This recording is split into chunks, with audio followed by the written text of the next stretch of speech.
Este é capítulo de número 2, tá? Este é capítulo de número 2. Eu quero ler com você a partir do versículo 15. Me acompanhe aí, por favor, é um texto muito precioso. Vamos lá. Esté, filha de Abiail, tio de Mordecai, que a tomara por filha, quando lhe chegou a vez de ir ao rei, nada pediu além do que disse Hegai, eunuco do rei, guarda das mulheres. E Esté alcançou favor de todos quantos haviam. Assim, foi levada Esté ao rei Assuero, à casa real, no 10º mês, que é o mês de Tebete, o 7º ano do seu reinado. O rei amou a Esté mais do que a todas as mulheres, e ela alcançou perante ele favor e benevolência mais do que todas as virgens. O rei pôs-lhe na cabeça a coroa real e a fez rainha em lugar de Vasti. Você pode dizer amém pela palavra? Amém, Jesus, glória a Deus. Preste atenção aqui. Vou já falar o tema para você e você vai já ter aqui o tema aqui. Mas escute o que eu vou dizer aqui. Através de Jesus Cristo, nós passamos a fazer parte de um reino imparável. Alguém pode dizer amém por isso? Eu posso ouvir um amém mais forte por isso? Eu vou repetir novamente. Através de Jesus Cristo, nós passamos a fazer parte de um reino imparável. Amém? Imparável. Escute. E para que esse reino imparável, preste atenção, e para que esse reino imparável, ele comece a fluir e a se manifestar em todas as áreas de nossas vidas, é preciso alcançar o favor do rei. Preste bem atenção nisso aqui. Vou repetir. E para que esse reino imparável, ele comece a fluir e a se manifestar em todas as áreas de nossas vidas, é preciso alcançar o favor do rei. Me pergunte, por quê, pastor? Escute, sabe por quê? Porque nem todos os que se acham ou se dizem ser bem-sucedidos, prósperos ou ricos, estão vivendo sob o favor do rei. Você entende isso? Nem todos os que se dizem serem bem-sucedidos, prósperos, ricos, estão debaixo do favor do rei. Muitos podem ter alcançado sucesso, prosperidade, riquezas, somente por habilidade, esforço, muito trabalho, expertise e também até pelo jeitinho brasileiro. Então, muitas pessoas... Deixa eu até tirar uma coisa aqui que às vezes a gente diz, olha, dei o dízimo para você prosperar. Se você não der, você não vai prosperar. Aí de repente alguém chega com você e diz, olha, o fulano não é dizimista. Ele tem muito dinheiro. E aí? Então é mais do que dar dinheiro. É alcançar o favor do rei, gente. Tem gente que está caminhando no caminho paralelo, está tendo muitas riquezas, muita coisa está acontecendo, está prosperando, os seus celeiros estão sendo abundantes, mas a pergunta é, esses estão crescendo debaixo do favor do rei, com a aprovação, a bênção do rei, ou em um caminho paralelo, baseado na sua habilidade, na sua expertise, no jeitinho brasileiro, baseado no seu esforço, no seu muito trabalho? Então eu estou lhe falando, a gente respeita tudo que está acontecendo aí, mas eu estou lhe falando de algo que vai além disso. Para você que faz parte desse reino imparável, é algo que vai além da sua expertise, além do seu esforço, além do seu muito trabalho, além de qualquer coisa que o inimigo possa mostrar, um caminho de facilidade. Está falando do favor do rei. Por isso que o tema da nossa palavra de hoje é para alcançar o favor do rei. Esse é o tema da nossa palavra, para alcançar o favor do rei. Agora escute só o que eu quero dizer. Mesmo sem qualquer menção do nome Deus, Jesus, Espírito Santo ou Senhor, o livro de Esté enfatiza o quê? A soberania e a efetividade, ou a efetiva providência de Deus. Vou repetir. Mesmo que a gente não veja, não encontre no livro de Esté nenhuma menção sobre o nome Deus, Jesus, Espírito Santo ou Senhor. O livro de Esté enfatiza o quê? A soberania e a efetiva providência de Deus. Quando você olha para o livro de Esté, aonde você vai encontrar Deus? Em tudo. Quem você vai encontrar lá? O Deus invisível, mas real. Aquele Deus que você não consegue ver a olho nu. Eu não vi Deus, Esté nunca falou o nome de Deus. Os outros personagens nunca falaram, mas Deus esteve real em todo o tempo. Você começa a ver Deus desde o comecinho. De que forma, pastor? Você vê através de uma menina, uma jovem, uma adolescente chamada Esté, que era órfã de pai e mãe. Mas Deus levanta um primo dela e a adota como filha. Quem está aparecendo lá? É o pai dos órfãos. Você entende? Deus, o pai dos órfãos, está usando o homem para ser pai daquela menina. E aí eu quero jogar nesta noite, nesta tarde, um sal na sua língua, para você sentir vontade, sabe, de sentar e ler o livro de Esté. Mas olhe com olhos espirituais e você vai encontrar Deus em todo aquele livro. Você vai ver um Deus tão tremendo agindo, esse Deus poderoso, e que age de uma forma tão efetiva do que diz respeito à sua providência. O livro de Esté, ele pode ser interpretado como uma analogia ou como uma tipologia bíblica.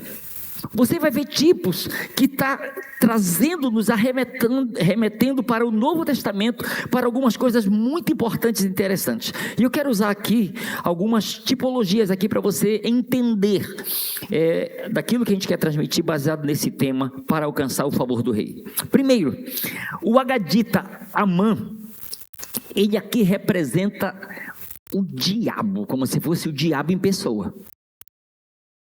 É horrível, quando você encontra esse homem lá na história de Esté. Amã representa o diabo, quem? O inimigo do povo de Deus, aquele que está procurando de todas as formas, até tentando enganar o rei, para que ele assine decreto para que o povo judeu seja totalmente exterminado. É aquele inimigo que está se levantando contra o povo, contra a igreja de Deus. Então a gente vê aqui esse Amã representando o próprio diabo. Segundo, nós vemos aqui Assuero. Em outra tradução você não vai ver o nome Assuero, você vai ver o nome Xerxes, mas é se tratando do mesmo rei. Mas o rei Xerxes aqui, ele está representando quem? Está representando o próprio Jesus Cristo, o grande Jesus Cristo, assentado no seu trono com o cetro de ouro em sua mão. Mais adiante você vai ver o judeu Mordecai. Em outra tradução você vai ver um Mardoqueu. É a mesma coisa, a mesma pessoa. Você vai ver o judeu Mordecai representando quem? Ele representando o Espírito Santo, aquele que é capaz de nos lembrar, escute, que é capaz de nos lembrar do porquê, do porquê, sabe, de nós prosperarmos, de porquê nós sermos colocados em lugares estratégicos, em posições e alcançarmos coisas que muitas pessoas não alcançaram, mas fomos colocados, e Ele é capaz de nos lembrar do que aconteceu conosco, onde Ele nos colocou e por que Ele nos colocou, mas também nos convencer para que a gente comece a viver o propósito da nossa existência. Esse aqui é Mordecai, que está exercendo esse papel tremendo sobre a vida de Esté. Você vai ver Mordecai tendo um papel muito peculiar, especial sobre a vida dela. E aqui nós vemos a rainha Esté. A rainha Esté, ela está representando aqui a noiva de Cristo. Ela está representando essa noiva e ao mesmo tempo ela representa a intercessora que intercede por si mesmo, mas que intercede também em favor do seu povo. Ok? Então a partir disso aqui, eu estou só compartilhando para você entender isto aqui, essa analogia que existe, mas alguns princípios tão importantes que eu quero compartilhar com vocês aqui. Esté, ela nos ensina segredos preciosos para nós alcançarmos o favor do rei. Ok? Preste atenção, Esté nos ensina segredos preciosos para nós alcançarmos o favor do rei. Assim como ela alcançou, nós também podemos alcançar, porque o rei está representando quem? Jesus, tá bom? Então eu quero que você pegue isso aqui para você se encontrar na história, porque senão vai ser só uma história paralela. Pastor, não tem nada a ver comigo, é muito bonita, mas desculpa, não dá para aplicar isso para a minha vida. Então eu não quero que você fique fora daquilo que a gente tem para compartilhar, para abençoar a sua vida, tá bom? Segredos então que Esté viveu, e ela nos ensina através do seu próprio exemplo, de como nós podemos alcançar o favor do rei. Primeiro segredo, a importância do despertamento espiritual. Como isso aqui é tão tremendo aqui e a gente vê isso acontecendo. Agora escute.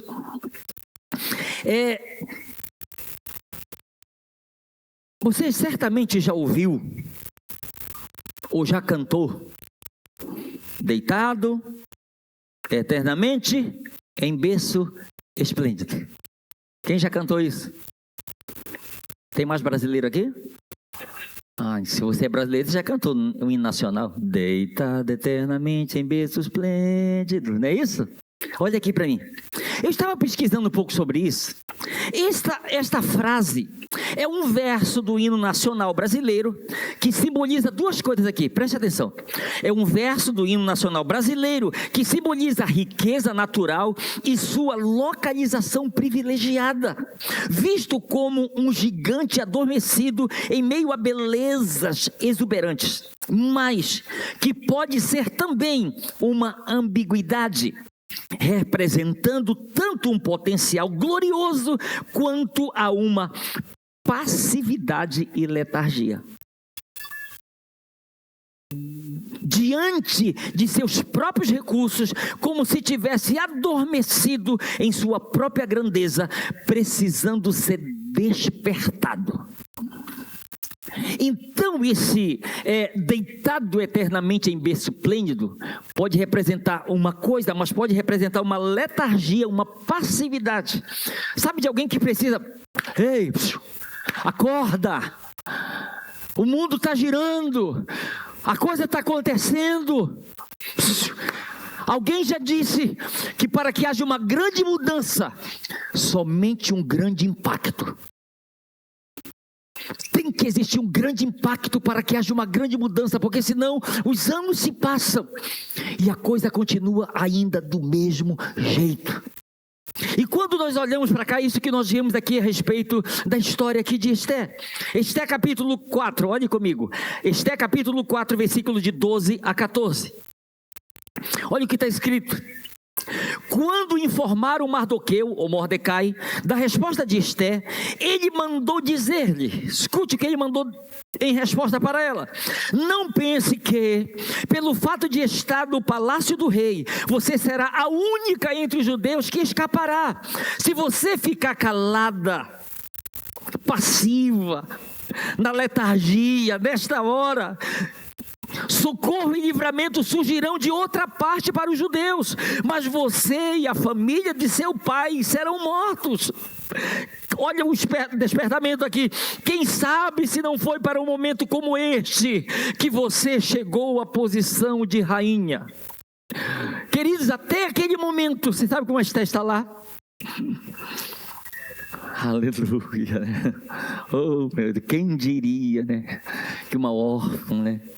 Seria rainha da Pérsia, né? Oh meu Deus, né? Tá lá, desfrutando daquilo. Aí até que o Espírito Santo entra em cena na pessoa de Mordecai para dizer: ei, você está aí com propósito. Você não está aí porque você é a mais bonita, porque você é a mais inteligente, porque você é a mais importante. Não, você foi elevada a essa posição com propósito. Você ainda não descobriu e ainda não começou a vivê-la, mas ele estava ali para ser esse instrumento de Deus, para dizer: olha, chegou a hora. Chegou a hora, pare, se levante e faça alguma coisa, porque você pode fazer. É mais ou menos isso, queridos. E pare para você pensar nisso aqui. A verdade, sabe qual é? É que na maioria das vezes nós não conseguimos discernir e nem perceber os fatos. Por isso que Mordecai, representando o Espírito Santo, ele é capaz de nos lembrar de todas as nossas conquistas, promoções, e ao mesmo tempo nos convencer para nós começarmos a viver o propósito. Há um texto de Efésios capítulo 5, versículo 14. Olha o que Paulo diz. Pelo que diz: desperta, ó tu que dormes, levanta-te dentre os mortos e Cristo te iluminará. Queridos, não tem uma vez que eu lembre desse versículo, que eu leia ele, que eu não me lembre do filme Titanic. Aquela última cena do filme. Lá está os dois protagonistas do filme morrendo. Todos já estão mortos em volta deles. Eles estão sobre algo que flutua lá, ali. Aí o rapaz, ele morre e ele afunda. E ela está lá sobre aquilo e ela começa a congelar. E ela vai adormecendo, ela adormece. E enquanto ela adormece, estão vindo dois marinheiros em um bote. Um está remando, o outro está com um holofote e um alto-falante. Há alguém vivo aí! Há alguém vivo aí! E eles vão empurrando os corpos, e eles vão remando, e ele vai gritando: há alguém vivo aí! E está todo mundo calado. E eles percebem que não tem ninguém vivo. Ainda tinha alguém vivo lá? Ainda tinha alguém vivo lá? Pega esse detalhe. Eles percebem que não tem ninguém vivo. Eles dão meia volta e estão indo embora. Ah, alguém vivo aí! E até que ela tem um corpo lá, ela nada até lá, pega o apito que está preso à roupa dele e começa a assobiar, começa a soprar, e eles ouvem e eles voltam. Olha aqui para mim, escute. Se os vivos agirem como se estivessem mortos, eles irão morrer de fato.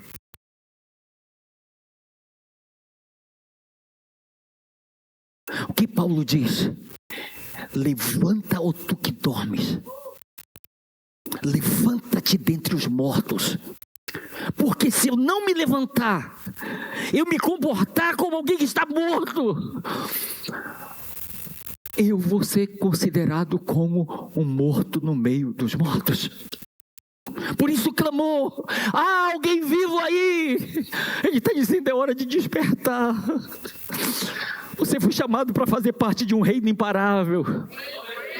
É hora de despertar. Tem algo grande diante de nós, queridos. Tem algo grande para ser feito.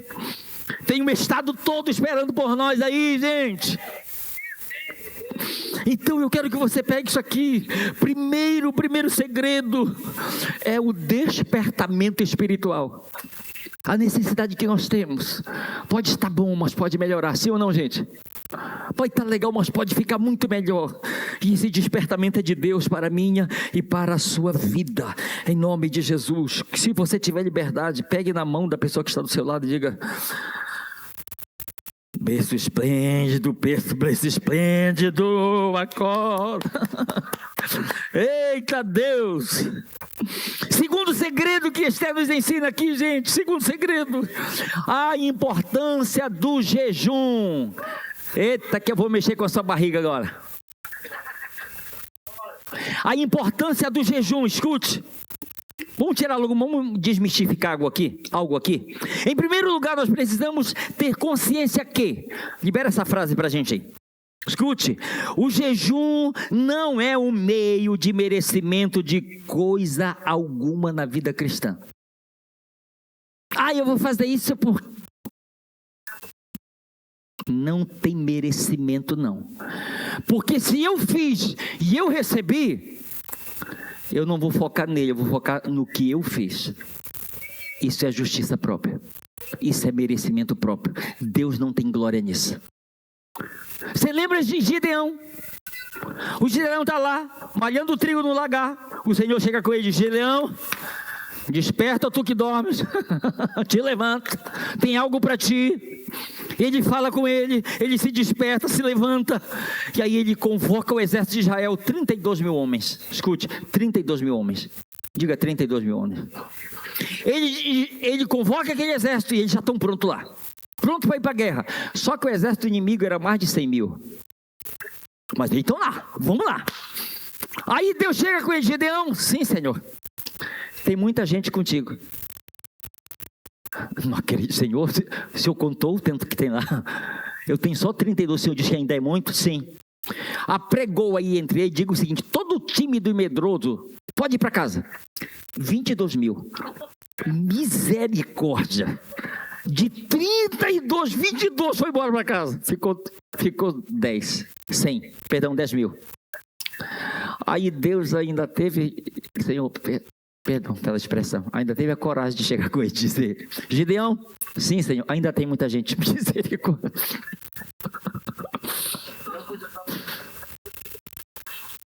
Leva eles lá para a beira do riacho. Todo mundo que, sabe aquele água, pode tirar fora. Só aquele que lambe água como cachorro.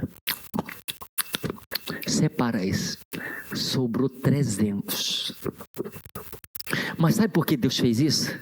Deus disse assim, Gideão, sabe por que eu estou fazendo isso? Lá no início ele disse, se eu der a vitória para vocês, vocês sabem o que vocês vão dizer? A força do nosso braço nos conseguiu a vitória. Porque Deus está dizendo, se eu te der a vitória contra um exército muito grande, com apenas 300 homens, vocês vão reconhecer, o Senhor nos deu a vitória. Amém. O Senhor nos deu a vitória. Então entenda que jejum sem oração é dieta ou passar fome. Jejum sem oração e meditação ou é dieta ou é para passar fome, gente. Você entende? Tem que ir muito mais do que sempre. Eu não estou com vontade de tomar café hoje.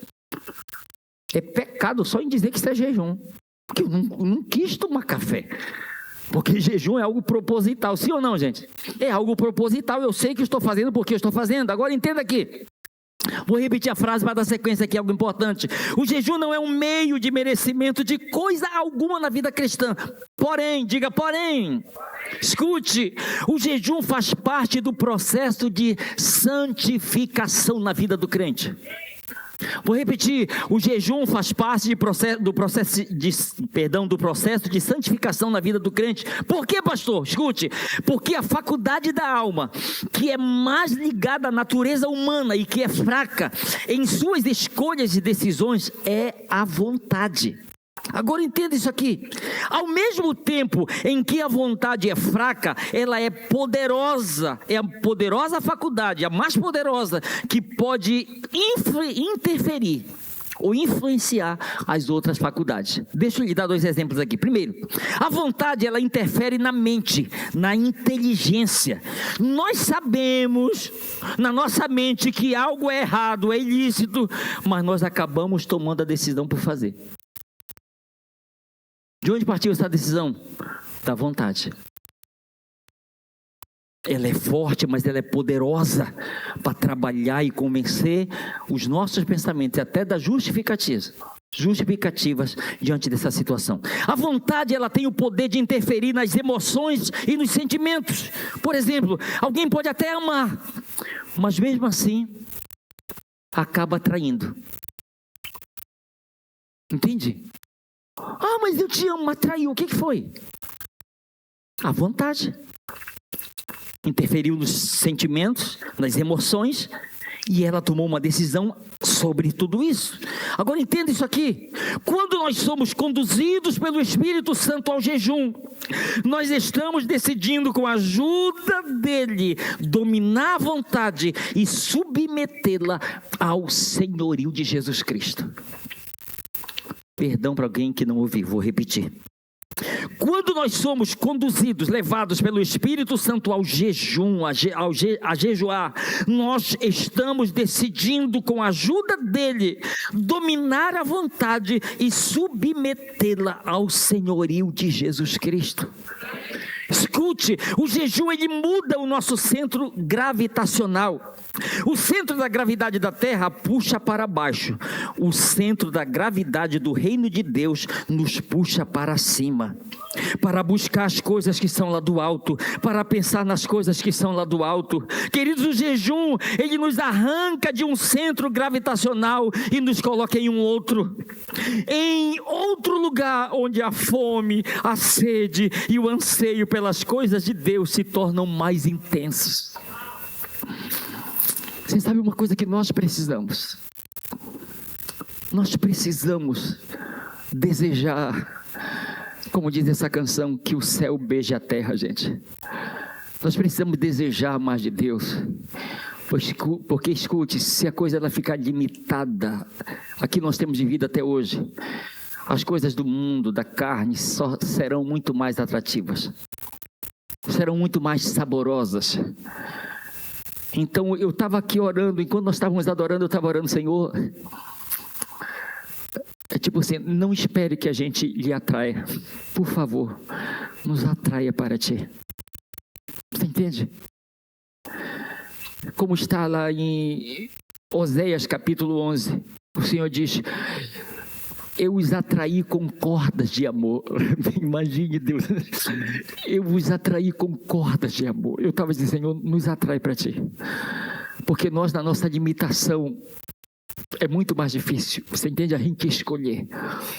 Então nós precisamos de algo a mais que vai nos levar, sabe, levar a viver isso. O jejum, ele não apenas freia a força da velha natureza, como também ele liberta a nova natureza para desejar e buscar tudo aquilo que ela realmente anseia. Não dá para viver um profundo lugar em Deus sem que o jejum faça parte da nossa jornada aqui na terra. Ele vai impactar a nossa estrutura. Olha o que está escrito em Esté capítulo 4, versículos 15 e 16. Então Esté mandou esta mensagem a Mardoqueu: vá, reúna todos os judeus que estão em Suzã. Eu preciso falar o que o Espírito Santo tem falado comigo. Vá e reúna todos os crentes da Pachor de Maranhão. Reúna todos. Para fazer o quê? Jejuem. Jejuem, todos jejuem. Não comam nem bebam durante 3 dias e 3 noites. Eu e minhas criadas jejuaremos como vocês. Depois disso, irei ao rei, ainda que seja contra a lei. Se eu tiver que morrer, morrerei. Você sabe o que ela está dizendo? Eu descobri o propósito. Eu descobri o propósito. E mesmo que para viver esse propósito custe a minha vida, mas eu estou disposto a viver até o fim esse propósito. Quando você entende que o propósito ele é divino, ele é algo de Deus para você, e você tem paz nisso, porque Esté foi convencida pelo Espírito Santo. Lembra Mordecai? Ela passou a ter aquela convicção clara. Ela diz: olha, mande essa mensagem para Mordecai, mande ele, todos os judeus jejuarem por mim, que eu e minhas servas, nós jejuaremos. Quando terminar, eu vou à presença do rei, ainda que seja contra a lei, mas se eu tiver que morrer, eu morrerei. Mas é como se ela estivesse dizendo: eu morrerei vivendo o propósito. Olha aqui para mim, gente, olha aqui para mim. Por que isso aqui é tão forte? Porque tem tanta gente morrendo sem descobrir o propósito da sua vida. Entende? Tem tanta gente morrendo, partindo, sem viver o propósito da sua vida. Sabe por quê? Porque decidiram viver o seu próprio propósito. Porque decidiram viver do seu jeito. Permita que o Espírito Santo desperte você e mostre o propósito da sua existência, para que você viva até o fim. Você sabe por que Paulo estava sabendo que lá em Jerusalém ele ia ser preso, ia ser, algemado, poderia sofrer, ia ser levado prisioneiro para a Itália, porque ele disse: olha, em nada eu considero a vida preciosa para mim mesmo, senão que eu cumpra o propósito. Em nada eu considero a vida preciosa. Então a Esther entende isso aqui, e ela estabelece isso aqui como esse jejum. Libera esse desafio aí do jejum aí, por favor. Jejum internacional de 24 de janeiro a 14 de fevereiro. Esse aqui é um desafio para toda a igreja. E eu quero usar um texto aqui para lhe dar uma base muito forte sobre isso aqui também. Daniel capítulo 10, versículos 2 e 3. Olha o que está escrito. Olha o que Daniel disse. Naqueles dias eu, Daniel, pranteei durante quanto? 21 dias. Manjar desejável não comi, nem carne, nem vinho entraram na minha boca, nem me ungi com óleo algum, até que passaram mais 3 semanas inteiras. É esse desafio aqui. É um jejum de 3 semanas, um jejum de 21 dias. Esse é o desafio. Agora olha aqui para mim. A gente precisa admitir. Se alguém me disser, pastor, comer não é bom, eu vou dizer, você está mentindo. Não é verdade, gente? Poxa vida, eu tenho que tomar café. Meu Deus, eu tenho que lanchar. Meu Deus, eu tenho que almoçar. Eu tenho que jantar. Amanhã eu vou acordar de novo, vou ter que comer. Oh, meu Deus, que coisa. Não existe isso, a gente tem que admitir, comer é bom. Sim ou não, gente? Não é verdade? É bom, a gente não pode negar isso.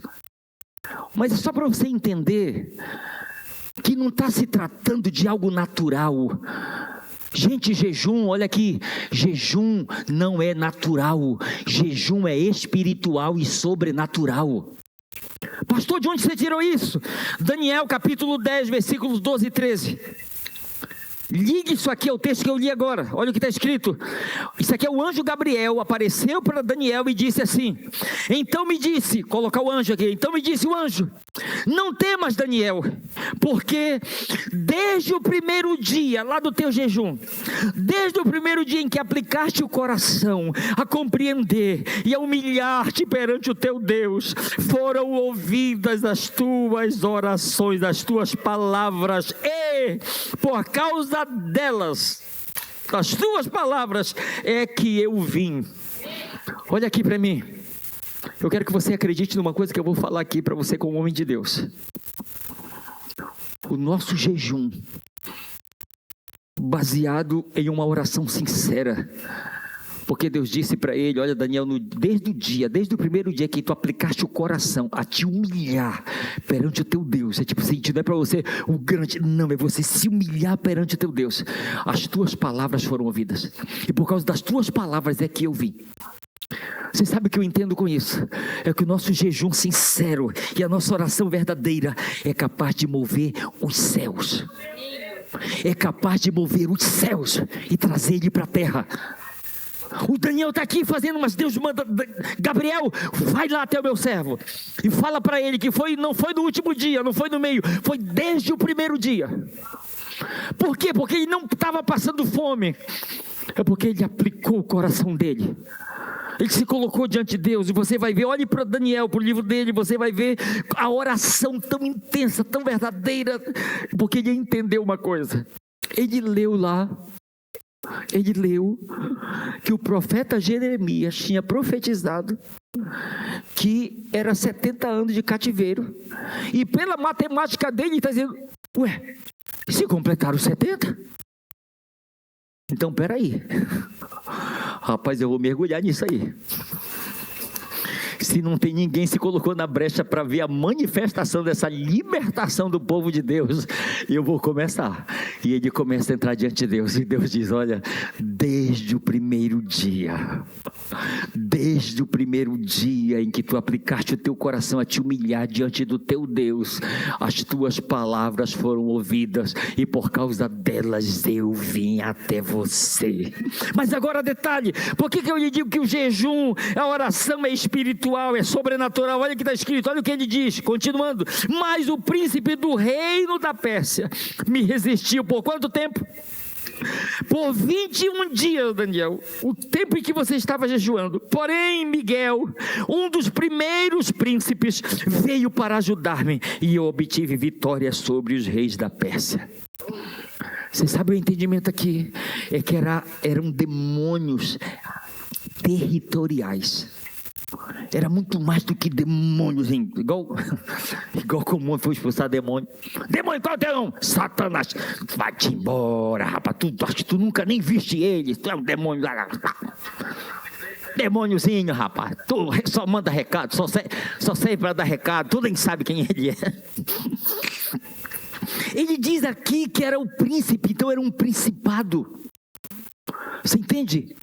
Então era algo grande que estava combatendo ali.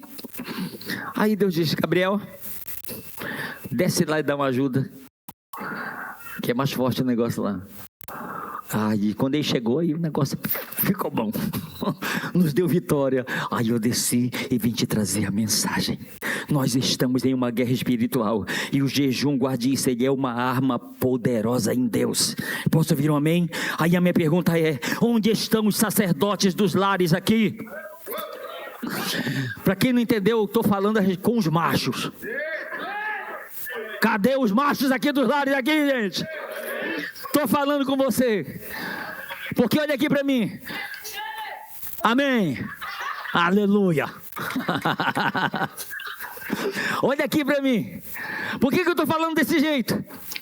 Porque eu vou chegar com a minha esposa e dizer: minha esposa, vamos jejuar, eu, você e o nosso filho. Eu não vou dizer: esposa, fale com o nosso filho, organiza jejum aí. Meu irmão, que isso? Ah, rapaz, queria vergonha na cara. Alguém tem que puxar frente aí, gente. Deus estabeleceu o homem como cabeça. Amém? Como sacerdote, como marido, como pai.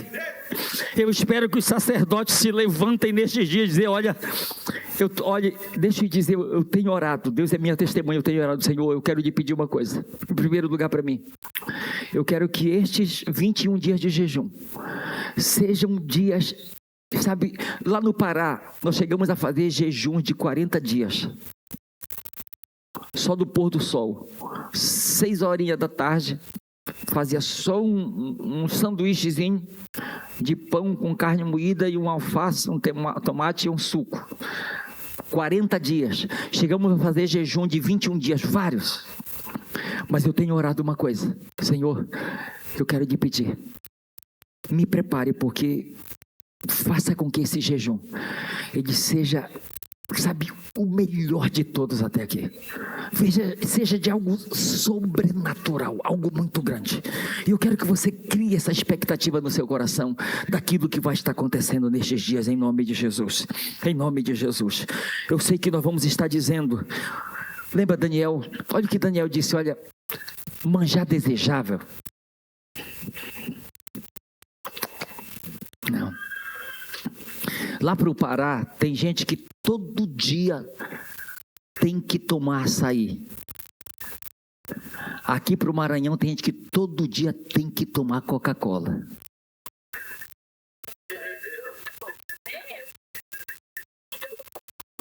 Olha aqui para mim. Você sabe existe o jejum total, existe o parcial. Se você não consegue jejuar uma refeição, jejue manjar desejável. O que é, pastor? Ai, aquela picanha. Ai, aquele hot dog, né? Olha aqui para mim. Hambúrguer, olha aqui para mim, sério. Deixa eu te dizer. É algo tão sério para a gente isso aqui, queridos. É tão importante isso aqui para a gente. Sabe que eu tenho dito uma coisa, eu acabo falando só de um, mas eu digo que refrigerante ele é tão gostoso que ele só presta gelado. Pegaram aí? Refrigerante é tão gostoso que só presta gelado. Oh, Jesus, fala, Jeová. Alguém pegou, gente, a mensagem? Aproveite e peça a libertação no jejum. Diga: o jejum, ele vai além do natural.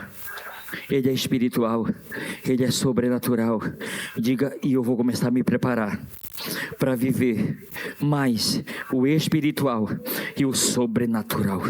Em nome de Jesus, a carne, diga: a carne, ela será mortificada e o espírito cada vez mais vivificado para a honra e glória do nosso Deus, em nome de Jesus. Amém, queridos? Glória a Deus, glória a Deus, glória a Deus. Terceiro segredo que Esther nos ensina é a importância dos trajes reais. Esther capítulo 5, versículo 1. 3 dias depois do jejum dela, Esther vestiu os seus trajes de rainha e ficou de pé no pátio interno do palácio, em frente do salão do rei. O rei estava no trono, de frente para a entrada. Olha aqui para mim. Existem 2 formas de nós comparecermos diante do rei. Uma é comparecer diante dele com aventais feitos de folha de figueira, ou aparecer diante dele com vestes que ele preparou mesmo para nós. O Adão quis aparecer com vestes, com aventais feitos por ele mesmo, ele e sua esposa. Deus rejeitou. E Deus ofereceu um sacrifício de um animal, tirou a pele, fez vestes, e está escrito, não foi Adão. Leia Gênesis capítulo 3, versículo 21, está escrito: Deus fez vestes de peles de animais para o homem e sua mulher e os vestiu.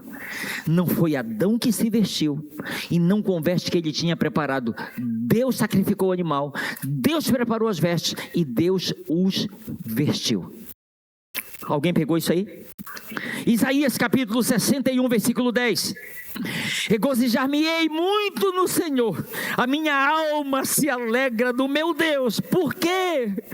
Porque me cobriu de vestes de salvação e me envolveu com um manto de justiça, como um noivo que se adorna de turbante, como a noiva que se enfeita com as suas joias.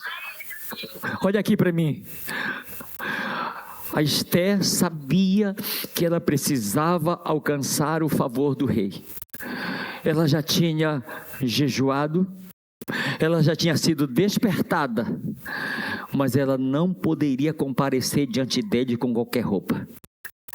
Ela pega, depois do 3º dia está escrito, ela veste as roupas de rainha.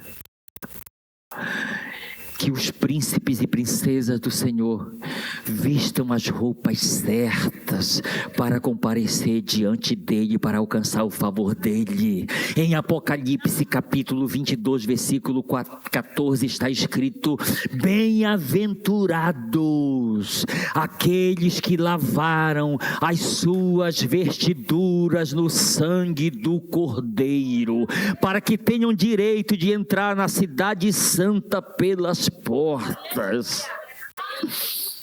Eu não sei como é que estão as suas vestes, mas eu quero te dizer que hoje é dia de limpeza. Eu quero te dizer que esses 21 dias de jejum que estão vindo aí, são dias de limpeza para o povo de Deus, para que alcance o favor de Deus. Eu posso ouvir um amém da igreja? Se ele merece um aplauso, dê para ele, porque ele é digno de todo louvor, toda honra e toda glória. Aleluia, aleluia. E 4º segredo a importância da atitude correta diante do rei. Eu vou ler o mesmo versículo só para destacar um outro ponto aqui. Esté capítulo 5, versículo 1, olha o que está escrito. 3 dias depois, Esté vestiu os seus trajes de rainha e ficou de pé no pátio interno, no palácio, em frente do salão do rei. O rei estava no trono, de frente para a entrada.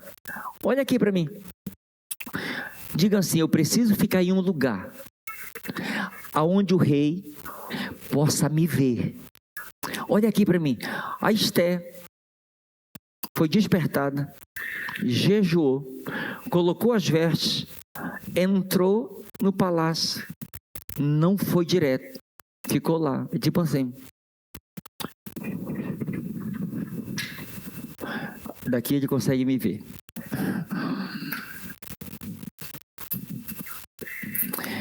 Por que eu estou fazendo isso para você? Olha aqui para mim. Tem gente que...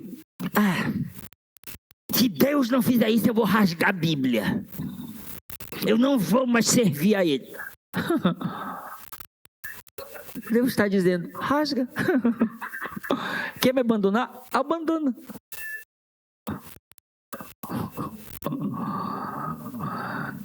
Parece que Deus vai entrar em depressão.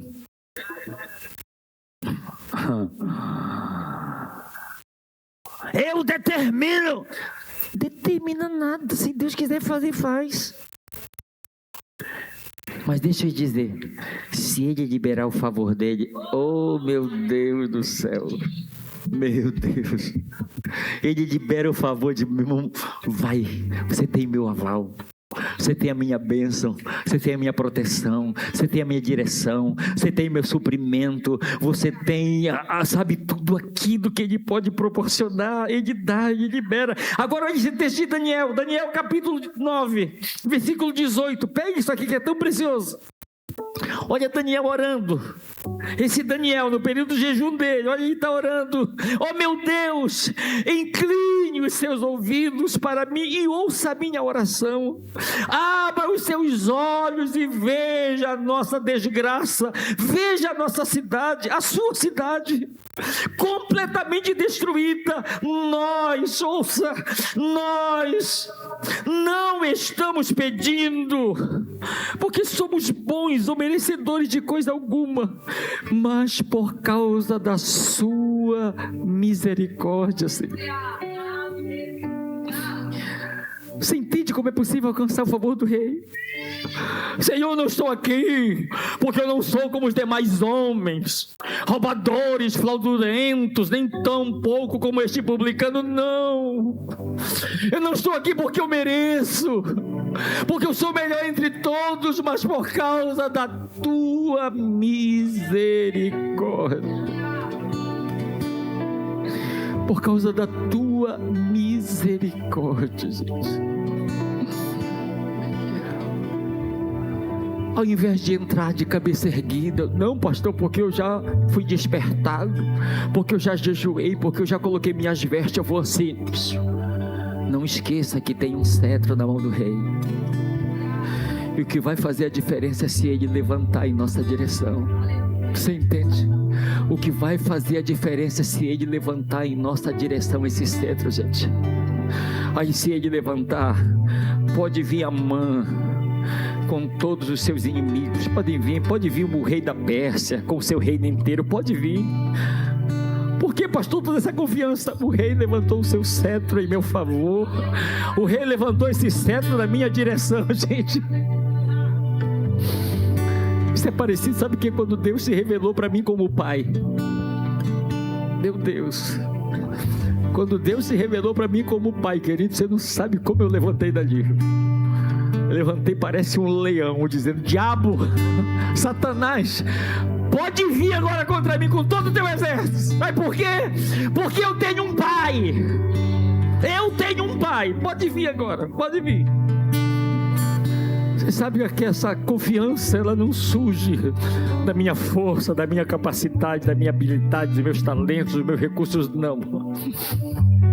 É porque o cetro é levantado. Esté estava diante de uma grande causa, de uma causa impossível. Vocês concordam comigo? Por que, pastor? Ela e todo o seu povo estavam diante de uma sentença de morte. Escute o que eu vou lhe dizer. Talvez aqui muitos se encontram diante de causas impossíveis. Talvez muitos se encontram, mas deixa eu terminar com isso aqui. Escute, eu tenho aprendido uma coisa. Preste atenção nessa frase aí. Escute só isso aqui. A cruz é o lugar onde a justiça e a misericórdia se encontram. Vou repetir. A cruz é o lugar onde a justiça e a misericórdia se encontram. Pastor, o que significa isso? Deixa eu tentar lhe explicar bem rápido. Por Deus ser santo e reto juiz, a sua justiça exige a punição do pecador por causa de todos os seus pecados. Isso faz com que todos recebam o justo julgamento de Deus, ou seja, a condenação. No entanto, na cruz, a justiça de Deus foi satisfeita, pois Cristo recebeu o castigo pelos nossos pecados, ao se tornar o nosso substituto perfeito. Ele assumiu o nosso lugar. Até hoje eu lembro, quando o pastor Marçal, esqueci o primeiro nome, Ricardo Marçal, veio lá de Imperatriz, ali ele estava pregando. Eu me lembro que ele fez um gesto. Quem são os pecadores?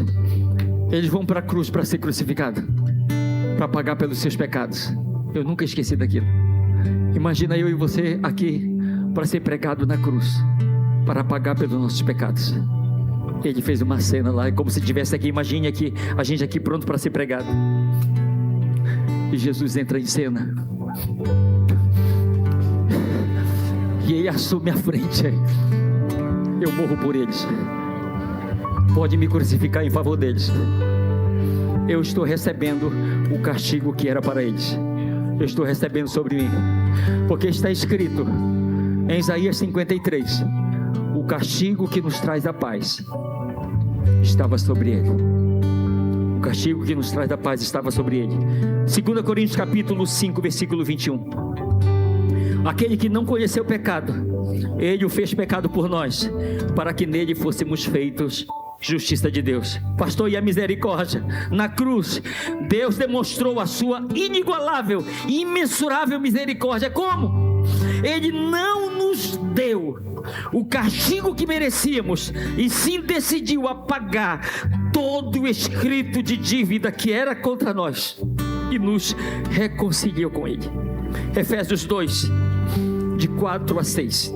Mas Deus, sendo rico em misericórdia, por causa do grande amor com que nos amou, e estando nós mortos em nossos delitos, nos deu vida juntamente com Cristo. Pela graça sois salvos, e juntamente com Ele nos ressuscitou e nos fez assentar nos lugares celestiais em Cristo Jesus. Fique de pé que eu quero ler o último versículo, por favor. Esté capítulo 5, versículo 2. Olha o que está escrito. Quando viu a rainha Esté ali num pátio, ele a favoreceu e estendeu-lhe o cetro de ouro que tinha na mão. Esté aproximou-se e tocou a ponta do cetro. Ela ficou lá. O que você está fazendo aí, Esté? Por que você ainda não foi até lá? Por que você não fez nada? Eu estou esperando uma coisa. O quê? Você está vendo aquilo que está na mão direita dele? É o cetro. O que é o cetro? É símbolo do poder e da autoridade suprema dele. Enquanto ele não levantar, eu não posso me aproximar. Mas ela já tinha feito aquilo que era necessário. E o rei olha para ela e ele levanta o cetro. Aquele que ele levantar estava dizendo: pode te aproximar, você alcançou o meu favor. Feche os teus olhos, por favor. Aleluia.